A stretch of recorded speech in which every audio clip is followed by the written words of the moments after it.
Hi dear friends, welcome to chalk board stories. അപ്പോൾ എല്ലാവരും കാത്തിരുന്ന 10th പ്രിലിംസിൻ്റെ റിസൾട്ട് വന്നിരിക്കുകയാണ്. അപ്പോൾ ഏകദേശം 4 പോസ്റ്റിൻ്റെയോളാണ് റിസൾട്ട് വന്നിട്ടുള്ളത്. അപ്പോൾ ഇനി നിങ്ങൾ ചെയ്യേണ്ടതെന്ന് പറഞ്ഞാൽ, അതായത് നമുക്ക് റിസൾട്ട് ജസ്റ്റ് ഒന്ന് നോക്കാം. അതായത് സ്റ്റോർ കീപ്പറിൻ്റെ വന്നിട്ടുണ്ട്, അതായത് കേരള സ്റ്റേറ്റ് ഫിലിം ഡെവലപ്മെൻറ്റ് കോർപ്പറേഷൻ്റെ സ്റ്റോർ കീപ്പർ വന്നിട്ടുണ്ട്. ഇനി അതിൻ്റെ കട്ട് ഓഫ് എന്ന് പറയുന്നത് 78 മാർക്കാണ്. നിങ്ങൾ എല്ലാവരും ചെയ്യേണ്ടത് ജസ്റ്റ് പ്രൊഫൈലിൽ കയറുക, അതിൽ നമ്മുടെ റിസൾട്ട് എന്ന് പറയുന്ന ആ ഒരു സ്ഥലത്ത് നോക്കുക. അപ്പം നമ്മൾ എഴുതിയിരിക്കുന്ന എക്സാംസിൽ ഏതിനൊക്കെ നമ്മൾ മെയിൻസ് എഴുതാൻ എലിജിബിൾ ആണെന്നുള്ളത് നമ്മുടെ പ്രൊഫൈലിൽ നമുക്ക് കറക്റ്റായിട്ട് അറിയാൻ പറ്റും. നിങ്ങൾ ഓരോ PDF എടുത്ത് നിങ്ങളുടെ രജിസ്റ്റർ നമ്പർ അടിച്ച് നോക്കുന്നതിലും എളുപ്പം നമ്മുടെ പ്രൊഫൈലിൽ കയറി കഴിഞ്ഞാൽ ചിലവർക്ക് 6 എക്സാം ഉണ്ടായിരുന്നു, ചിലവർക്ക് 5 ഉണ്ടായിരുന്നു, ചിലവർക്ക് 3 ഉണ്ടായിരുന്നുള്ളൂ. അപ്പോൾ എന്ത് ചെയ്യുക, നിങ്ങളുടെ പ്രൊഫൈലിൽ കയറി നോക്കുന്നതായിരിക്കും ഏറ്റവും എളുപ്പമുള്ള കാര്യം എന്ന് പറയുന്നത്. അപ്പം നമ്മുടെ സ്റ്റോർ കീപ്പറുടേത് 78 ആണ്. എന്തെന്ന് പറയും, നമ്മുടെ കട്ട് ഓഫ് എന്ന് പറയുന്നത് 259/2023 ആയിരുന്നു കാറ്റഗറി നമ്പർ.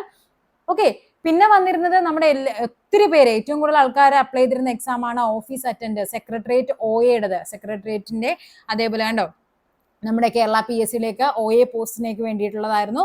23,000 തൊട്ട് 50,000 വരെയാണ് അതിന്റെ സ്കെയിൽ ഓഫ് പേ എന്ന് പറയുന്നത്. അതിന്റെ കട്ട് ഓഫ് എന്ന് പറയുന്നത് 73.23 ആണ് കട്ട് ഓഫ് വന്നിരിക്കുന്നത്. ഇതിന്റെയും എന്ത് ചെയ്യുക, നിങ്ങൾ പ്രൊഫൈലിൽ കയറി വേണം ചെക്ക് ചെയ്യാനായിട്ട്. പിന്നെ വന്നിരുന്നത് peon, room attendant, night watchman എന്നതിന്റെ പോസ്റ്റാണ്. 16,580 മുതൽ 42,980 വരെയാണ് സ്കെയിൽ ഓഫ് പേ.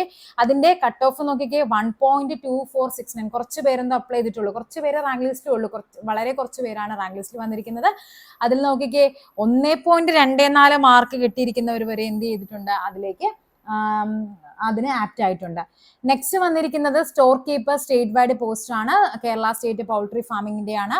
അതിന് നോക്കിക്കേ 9,000 മുതൽ 15,000 വരെയാണ് സ്കെയിൽ ഓഫ് പേ വന്നിരിക്കുന്നത്. 77 ആണ് കട്ട് ഓഫ് എന്ന് പറയുന്നത്. ഈ 4 പോസ്റ്റിന്റെ റിസൾട്ട് ആണ് ഇന്ന് വന്നിരിക്കുന്നത്. ഇനി ഒരു 2 പോസ്റ്റും കൂടി വരാനുണ്ട്. അതിൽ മെയിൻ ആയിട്ട് ഉള്ളത് ലാബ് അസിസ്റ്റന്റ് പോസ്റ്റ് ആണ്. ഏറ്റവും കൂടുതൽ പേര് ഒത്തിരി പേര് അപ്ലൈ ചെയ്തിരിക്കുന്ന ഒരു പോസ്റ്റ് ആണ്. നമ്മുടെ സെക്രട്ടേറിയറ്റ് OA പോലെ തന്നെ ഒത്തിരി പേര് അപ്ലൈ ചെയ്തിരിക്കുന്ന ഒരു പോസ്റ്റ് ആണ് നമ്മുടെ ലാബ് അസിസ്റ്റന്റ് എന്ന് പറയുന്നത്. അപ്പൊ അതിന്റെയും കൂടി നമുക്ക് റിസൾട്ട് വരാനുണ്ട്. അപ്പൊ ഇനി അടുത്ത സ്റ്റെപ്പ് നിങ്ങൾ ഇനി എന്ത് ചെയ്യണമെന്നുള്ളതായിരിക്കും കാര്യം. ഈ സെക്രട്ടേറിയറ്റ് OAയുടെ എക്സാം ഡേറ്റ് നമുക്ക് വന്നിട്ടുണ്ട്. മെയ് 22-നാണ് പരീക്ഷ എന്ന് പറയുന്നത്, അല്ലെ? മെയ് 22 എന്ന് പറയുമ്പോൾ ഇനി എന്താണ്, ഒരു മാസം ഏകദേശം കുറച്ച് ദിവസവും കൂടി നമ്മുടെ മുന്നിലുള്ളൂ. ഈ ഇത്രയും ദിവസം നമ്മൾ ഇനി എങ്ങനെ വിനിയോഗിക്കുന്നു എന്നനുസരിച്ചിരിക്കും നമ്മുടെ റാങ്ക് ലിസ്റ്റ്. പിന്നെ നിങ്ങൾ ഒരു കാര്യം ശ്രദ്ധിക്കേണ്ടത്, ഇപ്പൊ നമ്മുടെ ഈ OAയുടെ ലിസ്റ്റിൽ വന്നിരിക്കുന്നവരിൽ കൂടുതലും പേര് LDCയുടെ റാങ്ക് ലിസ്റ്റിൽ വന്നവരായിരിക്കും. കുറെ പേര് LDC കിട്ടി അങ്ങ് പോകും.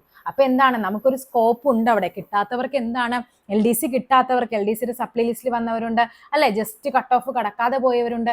എല്ലാവർക്കും ഒരു നല്ലൊരു ചാൻസ് ആണ് ഈ പറയുന്ന സെക്രട്ടേറിയറ്റ് OA എന്ന് പറയുന്ന ഒരു പോസ്റ്റ്. കാര്യം ഒത്തിരി പേര് എഴുതിയാലും കുറെ പേര് LD കിട്ടുമ്പോഴേക്കും സ്വാഭാവികമായിട്ടും LDയിലേക്കായിരിക്കും ആൾക്കാർ പോകുന്നത്. അപ്പൊ LD കിട്ടിയവർ ഒത്തിരി പേര്, ഇതിൻ്റെ അകത്ത് തന്നെ ഒരു 50% LD ക്രാക്ക് ചെയ്തവരായിരിക്കും. കാര്യം ഈ സ്റ്റേറ്റ് വൈഡ് എക്സാം ആയതുകൊണ്ട് തന്നെ നമ്മുടെ തിരുവനന്തപുരം മുതൽ കാസർഗോഡ് വരെയുള്ളവരിൽ എല്ലാവരും ഇതിൻ്റെ അകത്ത് ഉൾപ്പെട്ടിട്ടുണ്ട്.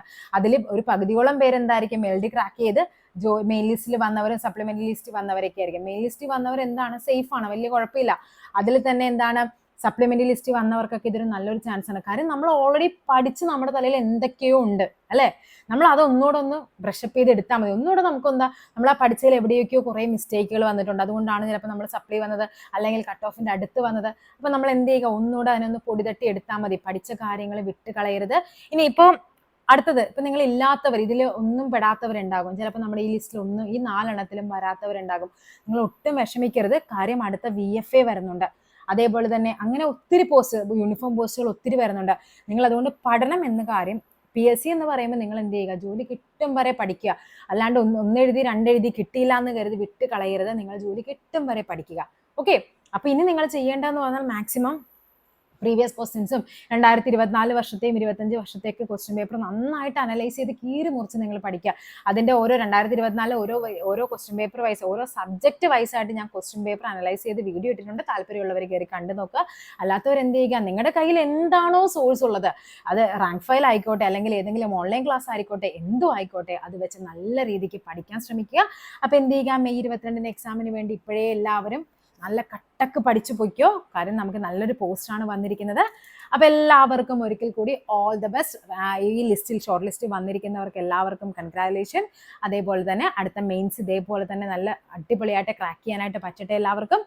അപ്പോൾ താങ്ക് യു.